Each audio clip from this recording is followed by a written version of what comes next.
With that teaser trailer, you got all of us. Oh man, that was that was fun. It was like a little kind of old classic scare video. I'm glad that that got you.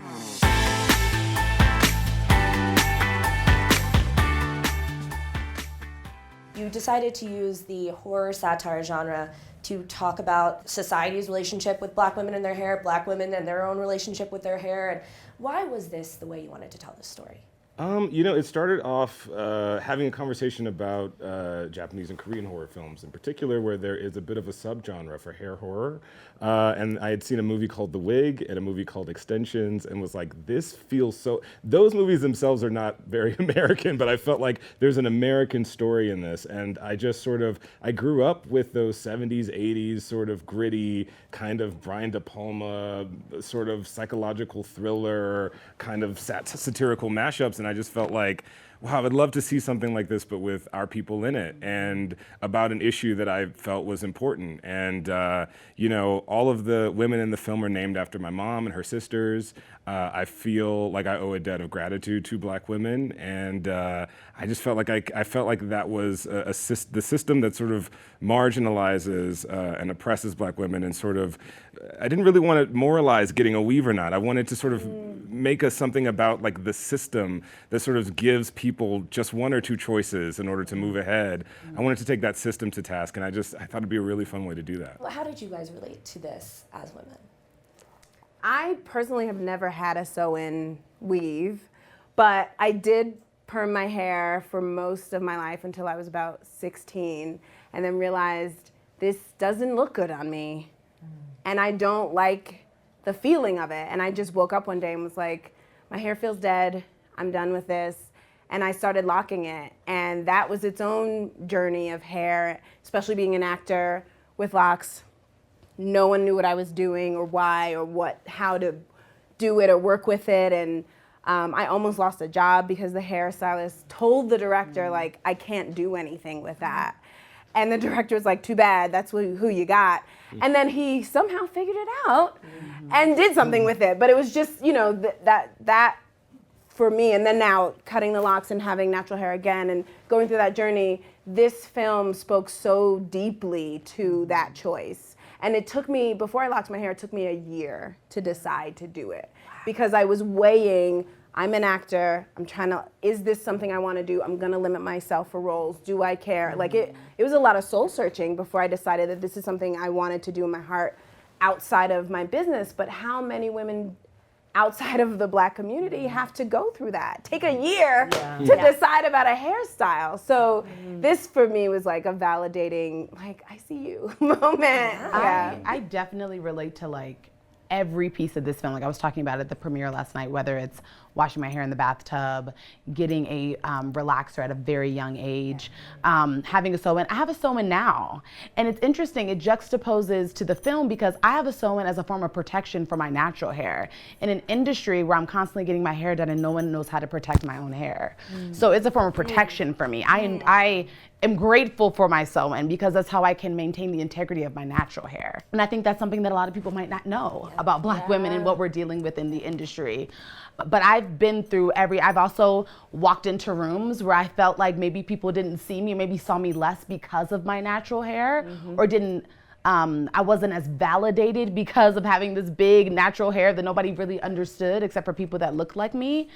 Every part of bad hair has been cathartic for me, and I think it's been cathartic for all of us in some way. Kelly, I mean, we've seen you in the industry for, some time now. Have you seen the industry change in the way it relates to black women and their hair? And you know it's changing when you start seeing it on the runways. You start seeing it on the runways, you start seeing natural hair, and then you start seeing some people kind of mess it up, in their own kind of way. I'm sorry, I just went totally left. Because I just remembered something that I just saw. And it was, wigs? Yes. The wigs. Oh, yeah. So, blonde, that's an example of, misrepresentation, but getting back to bad hair, yes, absolutely. I think that there have been many times, but I mean, can we just go back to that time period of 89 where, the hair was it. It was like, it to have that weave, that specific weave. And Justin was very specific about that Janet Jackson weave. And you just wonder how this woman is tossing her head left and right ever so quickly, and it's not flying across the room. It's because she's got that thing on. And it's beautiful, and it looks effortless, and that's what we wanted. You know, it made it look easy. You know what I mean? And I think that for so long we were told as Black women, well, I don't know what to do with that, and this is hard, or you know what I mean? It's always a scrunched face or a complaint when it comes to taking care of our natural hair, and this was a new, easy solution. Exactly. It's like, this is what makes you more manageable, what makes you more palatable. It's a word that I kept thinking of. Very great word. Back to Janet real quick though. The Janet as the inspiration for Sandra, what was that like when he was like, oh, did you immediately click into, I know exactly what you're talking about, I know exactly the magazine cover you mean? It was my dream come true. It was my dream come true. I mean, I remember like the first time meeting Janet and stuttering. So to get this opportunity, I was like, okay, so I go home and look at tapes, and me and Justin were like having different notes while I was recording, and it was just exciting because look at me, I feel like a little girl again. My shoulders up, you know what I mean? Like, she's a hero of mine. So to get that opportunity, you wanted to make sure you did her right, and I hope everybody. Yes. Sandra is everything. I felt the Janet energy. Absolutely. I want Sandra to like be an artist now. I know. Can you do like a side persona? Like Kelly Rowland's off on vacation. Sandra's out. Well, Justin, you wrote music for Sandra, so when are we getting the soundtrack? Listen. Hello. Okay, that's the question we all sound- have. I would love to know. I would love to know as well, distributors. You already know. No, it was fun. I mean, it was, I felt like it was important because I felt like the culture that the women in the film are surrounded by was also up for interrogation. And I thought like being able to control the words, being able to control the lyrics, being able to control the sounds that feel fun and boppy, but like if you listen a little bit closer, like that's actually kind of rapey and, sort of this cultural sea that we're all kind of swimming in that we think we're sort of operating out of our own free choice, but we're being subtly influenced. I just thought like, I don't know, I just thought it'd be fun to just make it all up. And that's what we did. And somehow Kelly said okay, and she sang it, and it was weird, and it was amazing, and it was really cool. James, I'm not going to leave you out of this conversation because as the uninitiated into having Black female hair, what was this experience like learning about this and watching it on screen last night? It was amazing. Listen, I've been a huge fan of Justin and the stories he's telling, and he tells such specific stories so authentically. And when you do that, the things become universal. I mean, he was completely true to the truth of this experience, but I don't think there's anybody who's had a dream or tried to make it in an industry who hasn't felt like they had to make a choice to maybe sacrifice some part of it along the way. And since doing this movie, it's one of my best friends, who's like my sister, in the last 6 months, took a job on a TV show in an undisclosed location and was told by the hair woman immediately, you're not going to last on this show because I don't know what to do with this. Ooh, no. And then tried to get her fired. This is in the last 6 months. 6 months. Yeah. And then she talked to somebody else of color on the show, and the guy said, I drive an hour and a half to get my hair done every 2 weeks. It's just what you have to do. And she was like, no. And I mean, I was horrified listening to that. So, it's a period piece, but this is still a thing. Yeah. What do you hope people take away from this story that maybe is it just the awareness or what do you think it is? Yeah, I definitely hope they are having a conversation about, what it is the movie is trying to be about and say. I mean, we sort of took our time to craft something complicated and something that's a different watch when you see it a second and third and fourth, hopefully, time. And so I hope people see all those things that this whole cast, in support of me and everyone else that worked on it, put into this thing. That's what I want people to get from it. And at what cost? At what cost do we sacrifice ourselves? At what cost do we force the people around us to sacrifice themselves and fit into a box and conform into something we see every day? If we were to all just become one version of the same thing, we wouldn't find brilliance like Justin. We wouldn't have had Destiny's Child. You know what I mean? Like, and when we give each other the opportunities to shine and to be individuals, then we come up and we create like brilliance, honestly. And I mean, we're all different hues, shapes, sizes, and I think that we all brought individual things to this movie that no one else could bring, and it's because of our stories and our truths to ourselves. And those are the conversations that I believe people will have, because we've had them amongst ourselves in doing the movie, you know what I mean? We all confronted our own demons and our own painful memories of going through these things. Sure. When was that moment when you decided, I'm going to be me? Yesterday. That's a good, yeah. I mean, it's ever evolving because there are, you know, like I said, I had lots for 13 years, and that was its own beautiful, amazing journey. And I was ready to, you know, it lived its life. I cut them off, and I'd never had my own actual natural hair since I was like 7. So I had no idea what to do. There weren't as many YouTube tutorials as there are now.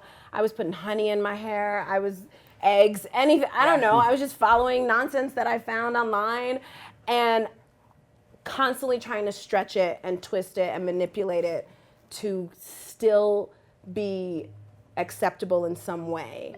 And I would say a year and a half ago, funny, around the time of doing Bad Hair, right before shooting it, I had a moment of like, I am done twisting my hair out. I'm gonna wash it and I'm gonna walk out the door and this is what it's gonna be.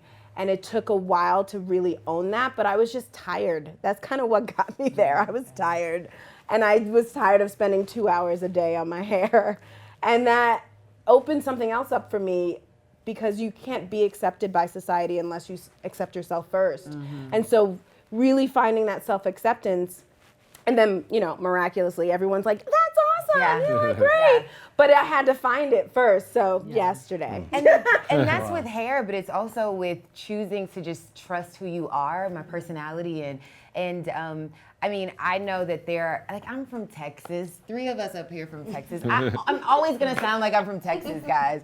And you know, like there would be times that I would manipulate my voice to be in a conversation, and I wasn't myself.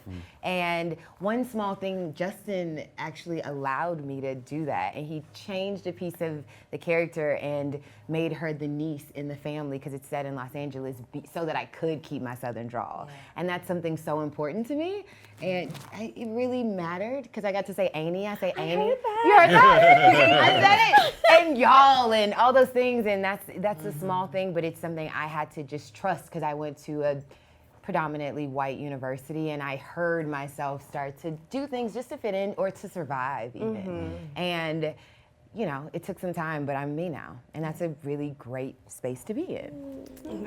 Callie, was there a moment like that for you? Yeah, just last Sunday, actually. I'm not even joking. It was so funny. It was the first time I wore my natural hair out. I actually enjoyed my ringlets.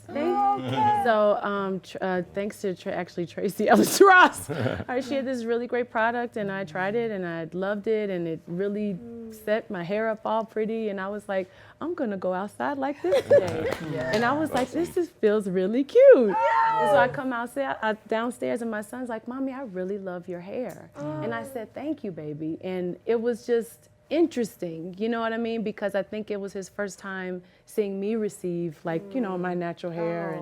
But it was awesome, and now I love it, and now I don't know what to do with it. Now you're going more often.